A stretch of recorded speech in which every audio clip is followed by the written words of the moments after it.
यदपांग परिस्पंदे विश्वमेतद्व्यवसितं स्वामीनारायण श्रीमन स्वयं विजयते तराम।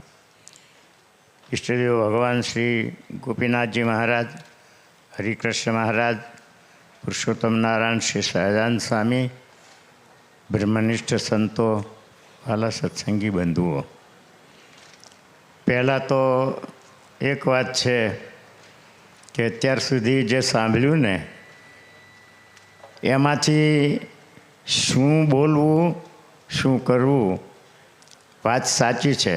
શતામૃત મહોત્સવ ચાલી રહ્યો છે એમાં તે નિત્ય સ્વરૂપ સ્વામીની શક્તિ, નીલકંઠ સ્વામીની આશીર્વાદ, વિશ્વભર સંતોના ખૂબ આશીર્વાદ, આ બધું જોતાં આપણને એમ લાગે કે આપણે અત્યારે અક્ષરધામની સભામાં બેઠા હોઈએ એવું લાગે। ગઈકાલે શોભાયાત્રામાં તો હતા, પણ તે પહેલાં ગોપાળાનંદ સ્વામીના સ્થાપન કરેલા ચરણારવિંદની જે છત્રી છે, સ્વામી મારી સાથે જ હતા અને એ છત્રીને સુવર્ણથી મઢીને સ્વામીએ જે ઓપ આપ્યો છે ને, અંતરમાં એ કયા શબ્દોમાં રાજીપો વ્યક્ત કરીએ। ભલા ભક્તો, જ્યારે અહીંયા બોટાદમાં આવવા માટે બોટાદના સત્સંગીઓ આવીને એમાં ગોવિંદભાઈ પટેલ હતા, ધીરુભાઈ દોશી હતા, આ બધા સત્સંગીઓ આવી અને આગ્રહ તો કર્યો, ત્યારે મેં કીધું કે તો વાત તમારી સાચી છે। ગોવિંદ સ્વામી મારાથી મોટા અમેરિકા છે, હરિપ્રસાદ શાસ્ત્રી ભણે છે, મુકુંદ સ્વામી નાના છે, આ મારું કામ નથી। છતાં એના આગ્રહને વશ થઈને 4-6 મહિને તે હા કેવડાવી અને બોટાદમાં આવવાનું તો બન્યું। હવે એમણે શું કામ આગ્રહ કર્યો તો ગોપાળાનંદ સ્વામીની પ્રેરણા હતી કે હરિકૃષ્ણ મહારાજનું આમંત્રણ હતું, એ કાંઈ નિર્ણય નહોતો થતો।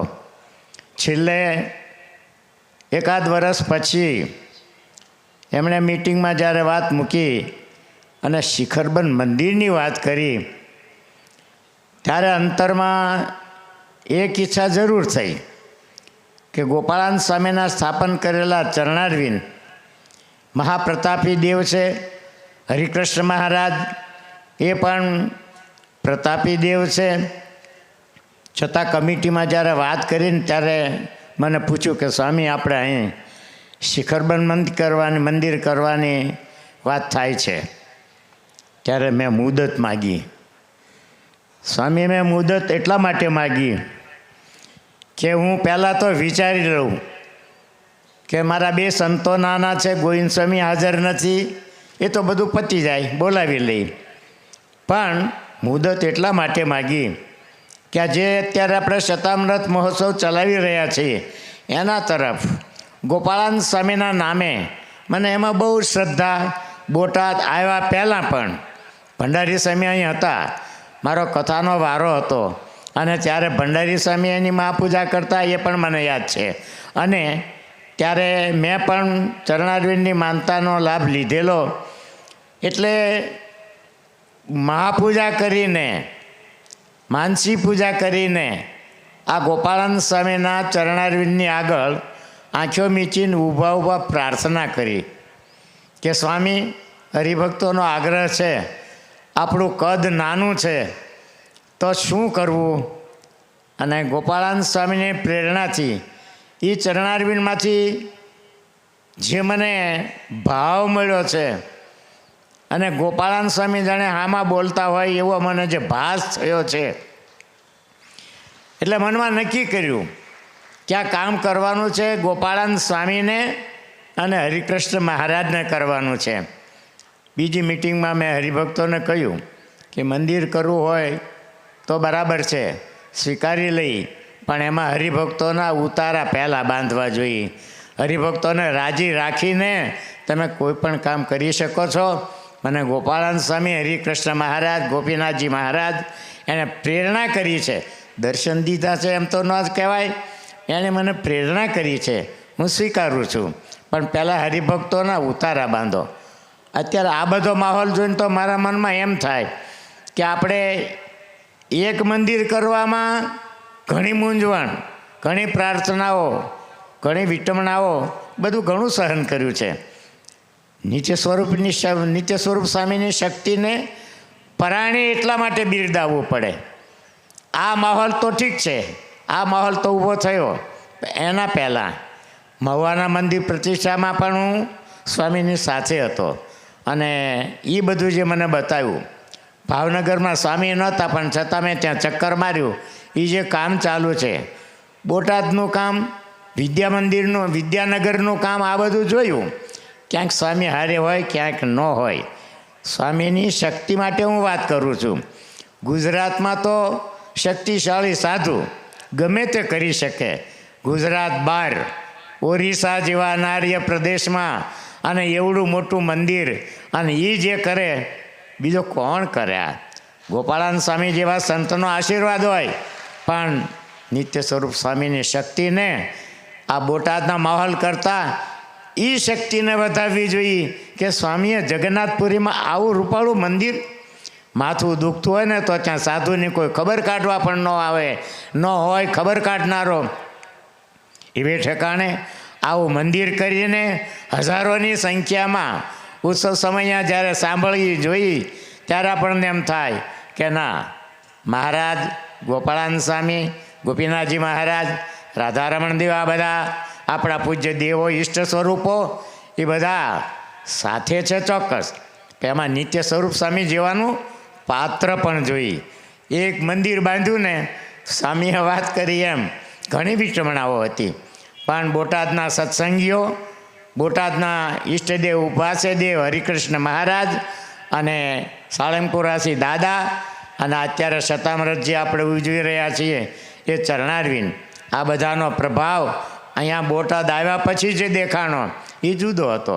એમાં આ માહોલ બોટાદ એટલા માટે ભાગ્યશાળી છીએ કે જ્યારે ગોપાળાનંદ સ્વામી દીક્ષામાં પણ નહોતા તે દિવસે ખુશાલ ભટ્ટ બોટાદના ગામ ગુરુ હતા.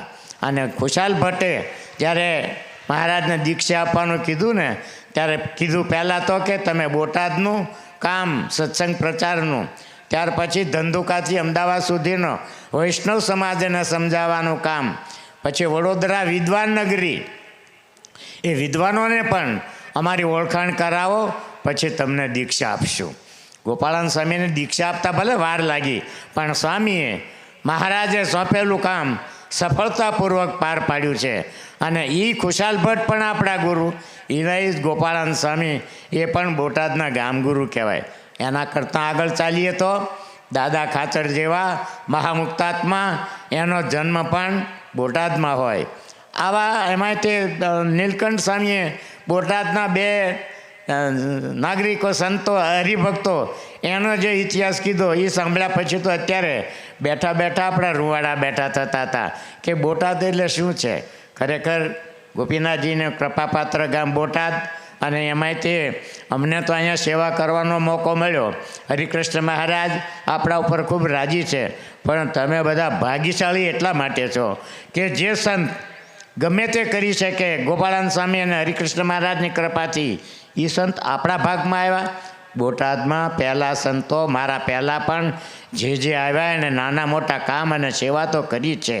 દાખલા તરીકે અત્યારે આપણે બોટાદ મંદિરની આગળનો જે ચોક છે ને, જ્યાં ગોળા ભરવાની કાલ વાત કરતા હતા કે એક જણાના જુદા જુદા ગોવાળા, સામે પગથિયે ભટકાઈ જાય એટલી દિવાલ આપણી હતી.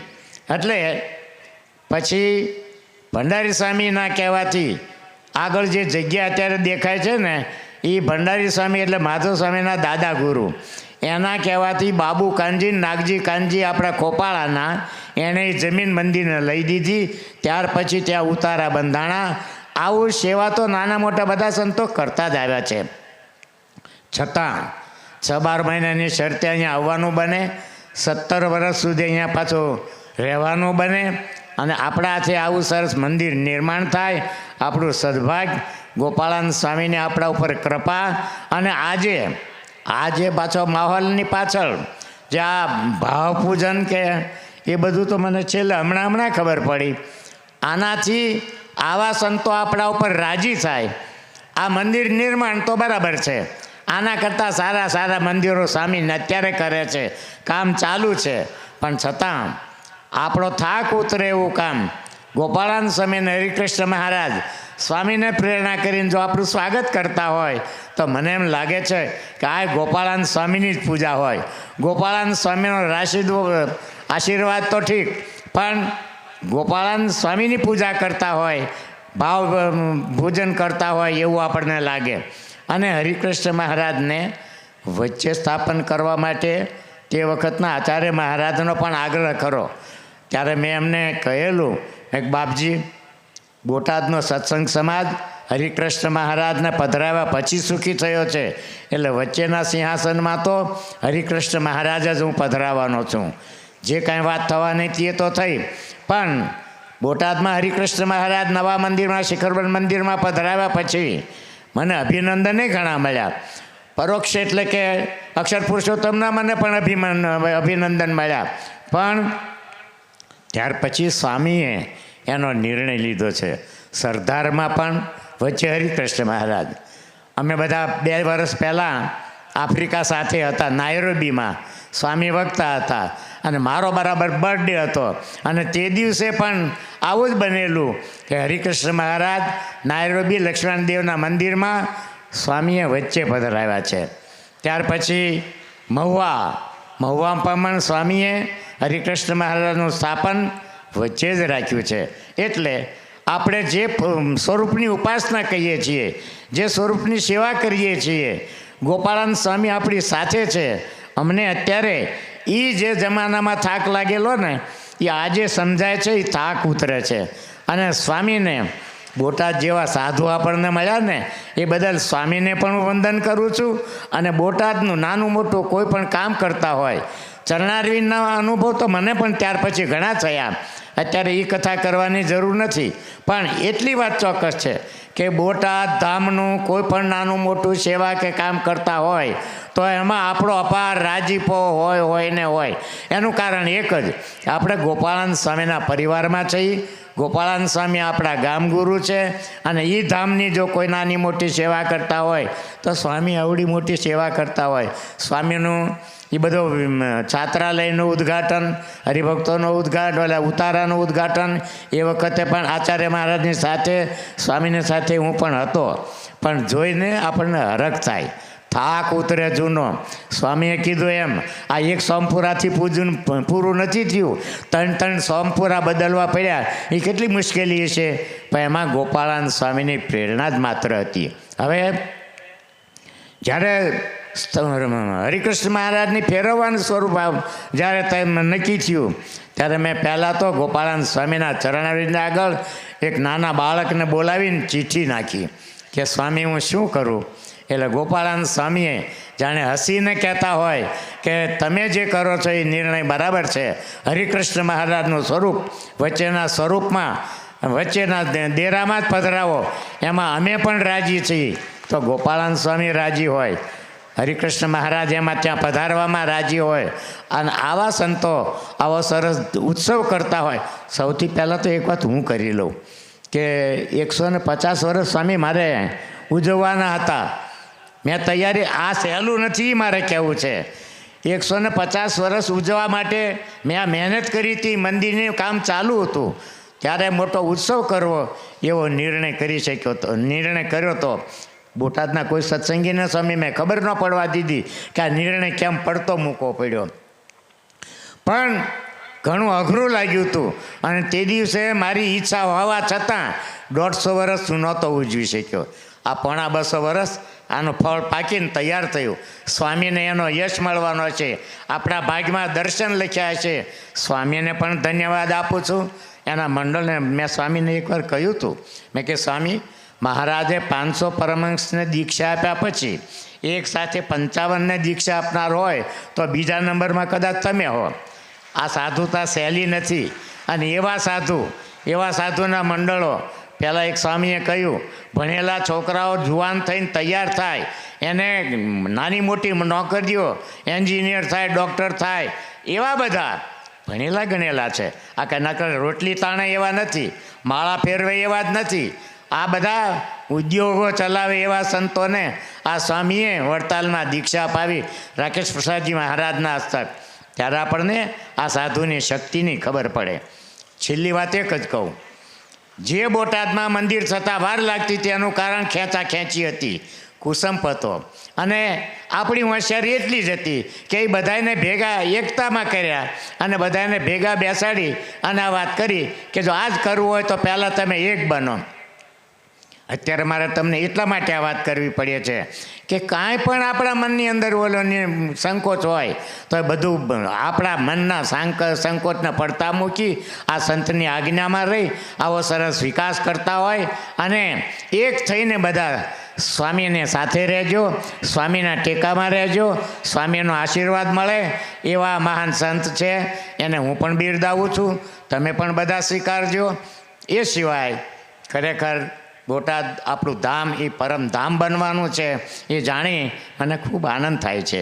તો કે અત્યારે કંઈક આમ પાછું ભાવપૂજન ને અભિનંદન એવું તો બધું મને પછી ખબર પડી, પણ છતાં એને હું આશીર્વાદ રૂપે સ્વીકારું અને આ પ્રતાપ કે આ પૂજન ગોપાળાન સ્વામીનું થાય છે એમ માની અને હું સ્વીકારું છું. હરિકૃષ્ણ મહારાજની જય, ગોપીનાથજી મહારાજની જય.